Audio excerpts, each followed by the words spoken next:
Orbiting 250 miles above, the space station provides us with the ultimate view of planet Earth. From this perspective, we ask our guests to engage with 6 questions that orbit around wonder and stories of hopefulness. For the next few minutes, this is our Wonderspace.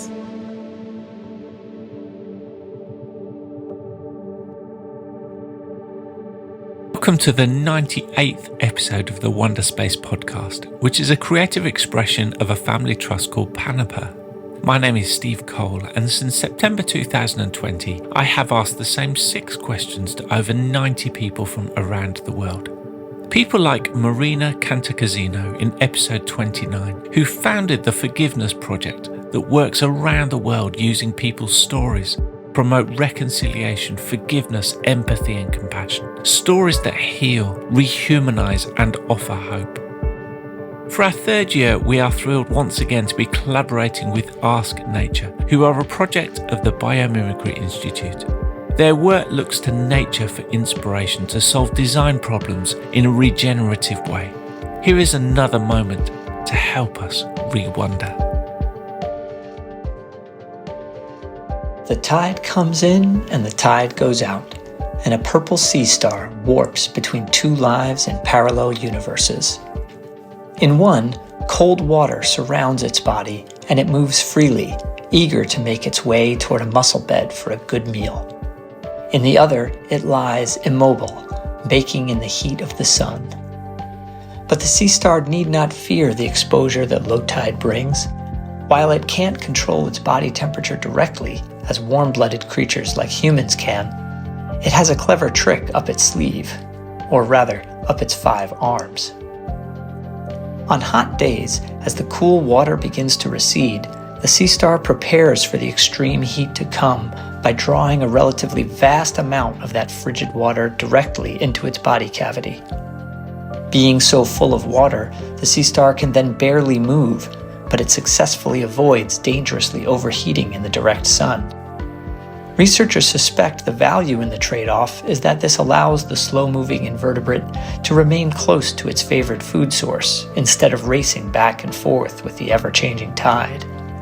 For humans, the value is in demonstrating that even for something as fundamental as regulating body temperature, life explores and discovers many paths to success. This week on Wonderspace, we orbit with Olly Armstrong from North Shields in the northeast of England. Olly is the co-founder and director of Breathe, which is community organising for solidarity, resistance and change. It's led by a diverse team of activists, performers and event producers dedicated to spotlighting and supporting work with those closest to the pain of climate breakdown. With this expansive overview of Earth, I start by asking Olly, if we could do a fly past on any part of the world that is significant to you, which place, city or country would it be and why? Yes, it was nice when you sent these questions in advance to reflect on these things. And for me, it would be the River Tyne. So it would be where the Tyne cuts around the coast and hits the sea and then moves further north. So that's a section of the world where I grew up until I was like 19, 20, before I moved to college, in a place where I moved back to a year ago. And I was talking to a church pastor that I know really well yesterday, who's recently moved back to the northeast, just about how that area where the Tyne hugs the coast and the sea hugs the coastline of the northeast is like a really healing place, safe and healing. So yeah, that's where I would happily show anyone and talk about. Olly, give us a glimpse into your life story so far with an emphasis on what you're doing currently. So I'm going to start now and then loop backwards and then come back to where we are and tell you about my work and then what got me here. So I'm one of the 2 directors of Breathe, which is climate justice community organising, or community organising for climate justice, as well as directing the team. I'm the lead organiser on Tyneside in the north of England. And the reason I got here is I grew up in the northeast of England. I was part of a community church. My dad was a pastor. So I grew up with an intent to stand up for those who were oppressed and to help those who are vulnerable and I guess, to speak up and push back against power when it set out to hurt people. I grew up in those spaces, and I started studying music in my teens, and then realised I could run music workshops for people who were struggling, kind of impact their lives, pull them together, uplift them. And then that work kind of lent itself into community politics. And so I kind of grew a body of work speaking up and challenging power. And then I kind of pulled all those things together about 5 or 6 years ago. And like a lot of people realised, with a fracturing planet, with climate collapse, with an impact on a world that's driven by the richest making terrible decisions, I needed to put all my energy into climate justice for the working class. And so I kind of pulled together all my learning from working in communities, all my learning on helping to make people safe and putting power in the hands of, into people's hands themselves, and pulled together all of that with a group of other people to build Breathe. Yeah, and looking forward, what we want Breathe to do and to be is simply to have community organisers in some key areas across England and Scotland, areas we call closest to the pain, or I would call, either working class or under the poverty line or the most oppressed. We want to learn from all those old techniques of community organising, whether it's civil rights, whether it's the recent push to win political seats in America, whether it's the work various faith groups have done for decades and centuries in the UK. We want to take that learning and apply it in our communities across England and Scotland. We want our communities to respond to climate breakdown by making sure political and power decisions and economic decisions are made by, for and with them as communities, rather than done to. And in practical terms, that means we want our teams in Birmingham, Newcastle, Stoke and Glasgow to thrive in the coming 12 months. We want to put more organisers across the UK. And for me, I think a key passion for me is to work hand in hand with other organisations who are doing climate justice work too. There needs to be more joined up work, more in unison work, more work where we lift each other up rather than pull each other down. Where on earth is your place of reset or recharge?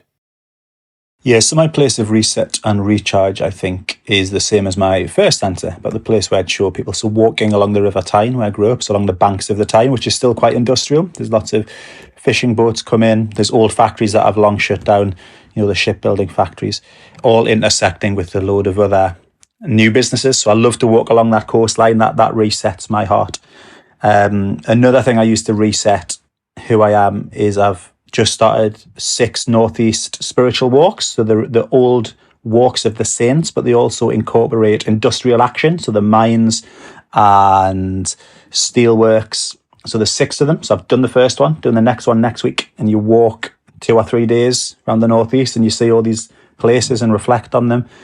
And then the third place is somewhere I've not been yet. And it's the West Highland Way in Scotland. And it sounds weird to say I have a reset space I've not yet visited, but people keep telling me about this beautiful long 7-day spiritual walk through the west of Scotland. So that's a reset I'm imagining for my next steps. What wonder of the natural world excites you the most? So I'll give 2 answers to this, and one's the same as the one I've already given, which is the coastline. So for me, I love the sea when it crashes into the shore.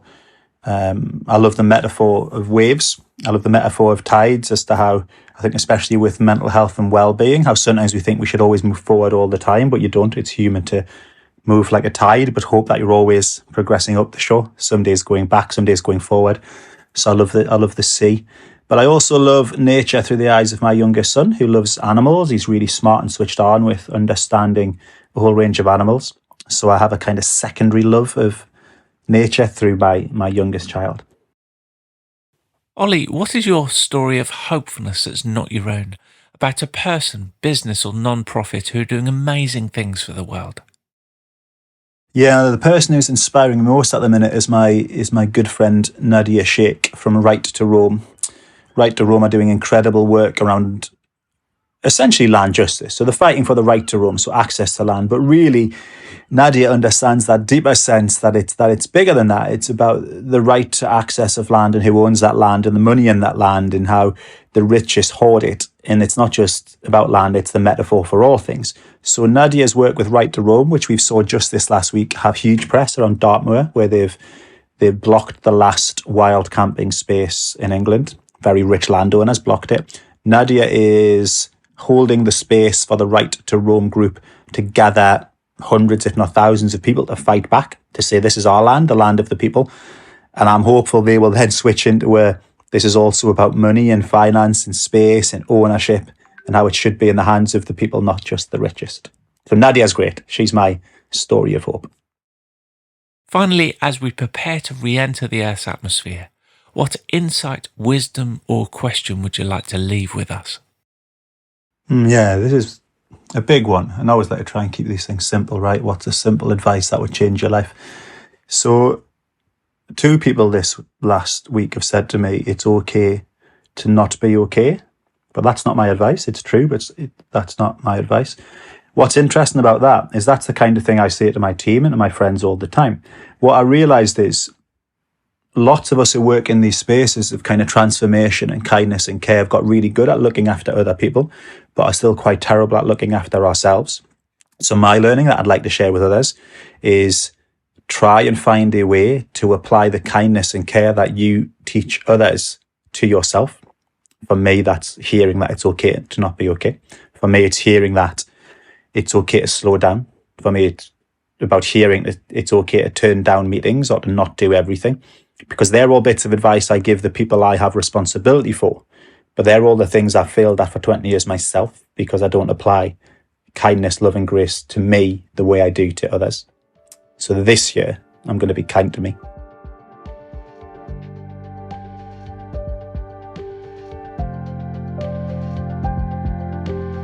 You can find out more about Breathe at breathe.build. In his story of hopefulness, Olly promotes the work of Nadia Sheikh and Right to Roam, which you can find at rightoroam.org.uk. What is your story of hopefulness that's not your own, about a person, business or non-profit who are doing amazing things for the world? We would love you to consider recording yourself in under 30 seconds, sharing your story on your phone through your video or the voice memo or recorder app. You can then simply upload the recording to the link on our website, ourwonder.space, and we will look to include them in future episodes. I want to thank Olly for joining us on Wonderspace. Let's continue to share our stories of hopefulness that makes a name for someone else. We need them like never before. Thanks for listening.